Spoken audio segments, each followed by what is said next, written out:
Hey, what's up guys? I'm Ace Antonio. And I'm Madison Shapiro, and you're watching The Beat Stop, the only show about music festival news, events, and culture. Now, we've spent a couple of episodes talking about the massive events that we hear about every year, but some of my most cherished festival memories are the ones that I didn't know too much about, or the ones where I impulse bought a ticket for before going. Which is usually how it goes. Right. So while I love meeting my friends at EDC every year, today we want to talk about the hidden gems. That being said, here are 5 festivals you need to know about.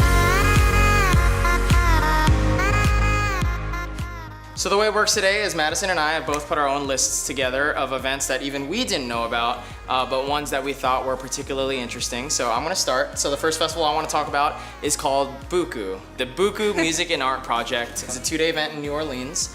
And there are a couple things that make this interesting. One, it's this whole decor and aesthetic. So it's this mix of kind of industrial but artsy. So they have it at this venue called Mardi Gras World. So it's an indoor-outdoor venue where they typically store like Mardi Gras parade floats. The reason this is so special is because New Orleans has this booming music and art scene already. Yeah. So the international talent supplements the existing art scene as opposed to overshadowing it. So I think a lot of events try to do that, like Kabu, for example, they try to have local artists on the roster, but they're not really the draw. So for the Buku Music and Art Project, I think they do a really good job of balancing the international talent along with like local food, local artists, and they have plenty of mediums. So they have like graffiti art, sculptures, they have murals that are painted during the event, and then they auction it off to the attendees. That's kind of for charity. Kabu, right? Right. Yeah. So I don't know if there's that charity element, but it's all kind of local things, and people go to kind of get that New Orleans experience with the added bonus of the international talent. So this year it's Bass Nectar, Migos, and SZA, I believe, among others. But yeah, that I thought was a really Would you say the music isn't as prominent as it is in other festivals? It's not the main highlight. So I think they boast the talent and the name power. But you know, New Orleans without a festival is kind of a destination. Yeah. You know, so sure. I think they've have this carefully curated balance of like, let's throw a festival, but let's make it a New Orleans, like a New Orleans prominence, I guess. Next on our list is a music festival that is a little more local than New Orleans. It's actually located in the center of downtown LA. It's called Aaron Style. This music festival is literally located a 5-minute walk from USC, so that kind of shows you demographic is Sure. A bunch of college kids trying to have a good time. Walking over to this 16-story snowboard ramp. As part of the festival. Yes, in the center of the festival. So not only are you just listening to music, you can watch a like full-on snowboarding competition. Even though the weather in LA is not always appropriate for snowboarding, they make it happen. And this year, 2018, they incorporated a skateboarding competition as well. Okay, so it's like this extreme sports festival hybrid. Yes, you have live action That's freaking music, cool. live action sports. Yeah. So where no matter where you're looking at something That's pretty awesome. cool. And how this started is it was a snowboarding competition in Austria, and then they moved to Beijing, and then with the help of Shaun White, we all know Shaun White, Olympic gold medalist, in 2015 he moved this snowboarding competition to the center of LA and made it music festival snowboard competition collab. And it's just been so fun. I have friends that have been to this festival that like have wanted me to go. I just haven't had the chance. But it honestly, like, when have you ever been able to? Right, and I think where the industry is going is, I don't know, people need to innovate and add like new sorts of attractions, and I think a lot of festivals are heading in that direction where we're seeing more and more like chefs, comedians, speakers. So I think Aaron Style is kind of like this really niche hybrid. That's super cool that I definitely want to check out.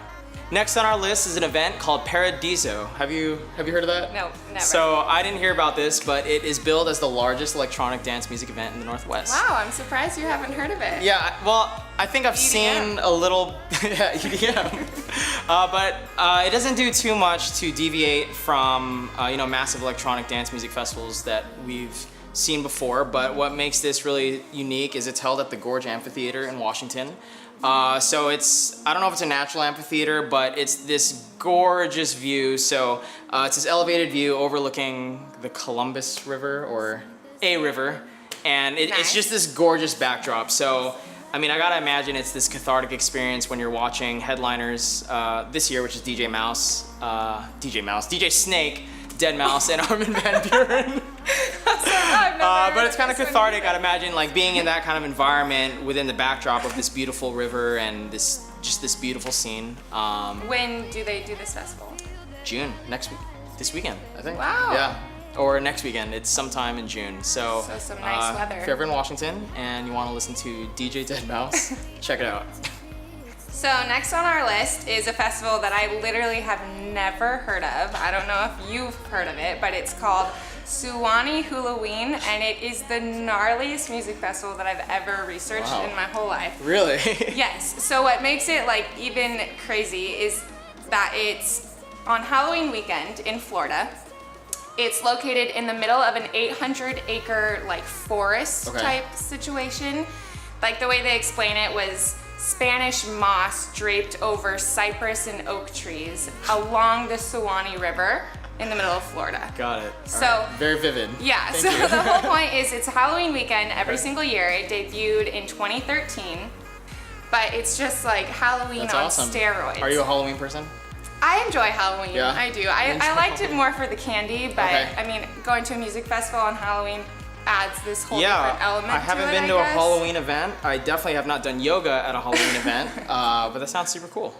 The last event that we want to talk about is the 2-weekend, 8-day event in Michigan called the Electric Forest. Now, I've heard about this event. It wasn't until I did some research into what exactly it was that I got super hyped for it, and honestly, I really want to go next June. Okay. But it's primarily EDM with a lot of indie, rock, and jam bands, but what really makes this special, one, it's literally in a forest, so it's a real forest. An actual forest, so it's been described as this magical, almost like a fairy tale-like experience. So I gotta show you pictures after. But they have these kind of initiatives and things on within the venue that really, really build a community, more so than I've seen at other events. So a couple of examples are, they have this initiative called the Electric Forces. And it's basically like they work with veterans with PTSD and they give them like internship positions within the festival. Wow. So it's super cool. And then I saw this video, it was like a suicide awareness prevention week where they put phones throughout the venue, like attached to the trees, and they would ring and people would just pick them up and they would... Oh, I think I saw they would ask them about like, that was really big. Have you gone through anything that you just haven't been able to talk to anybody about? And I got some serious feels last night just watching it, so...